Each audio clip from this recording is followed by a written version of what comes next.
Olá amigos do canal, mais um vídeo para vocês. Pessoal, vou dar uma dica rápida hoje para vocês de compressor, barulho de compressor.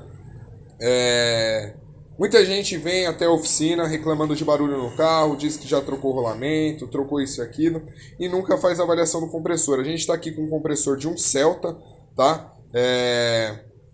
O que acontece aqui? O cliente reclama que quando ele estava mesmo com ar-condicionado, fazia barulho, porém quando ele ligava o ar-condicionado fazia um barulho mais forte também. Pessoal, existem dois rolamentos no compressor, tá? Tanto o interno quanto o de fora. E o que acontece?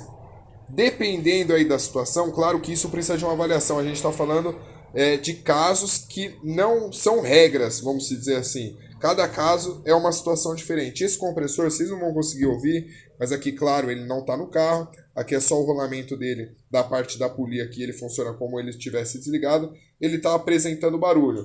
A gente vai fazer a desmontagem dele completa e vai fazer a substituição logo dos dois rolamentos, tá? Para não ter um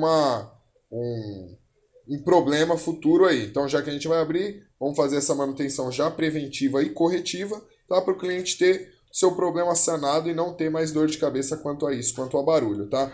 Então, a dica para vocês hoje é o quê? Tá com barulho no carro, vem ali do sistema de correia ali de serviço, não sabe o que está acontecendo, pode ser compressor também, tá, pessoal? Então, para desencargo de consciência, para resolver essa dúvida aí de vocês, entra aqui na descrição do vídeo, vê o endereço, pega o nosso endereço no site aqui, tem vários endereços aí das nossas lojas, a gente atende uma grande região de São Paulo, vê qual é a loja mais próxima da sua residência, traga o veículo e a gente vai fazer uma avaliação para vocês. Assim, vamos conseguir resolver o problema do seu carro e acabar com o seu problema, minimizando custos, né? Porque hoje em dia a gente sabe que vários locais vão fazer você sair substituindo tudo e esse não é o intuito, é ter um orçamento baixo com problema solucionado. Tá bom, pessoal? Então fica essa dica para vocês do canal. Para você que gostou do vídeo, deixe joinha. Para quem não é inscrito, se inscreva no canal e até o próximo vídeo.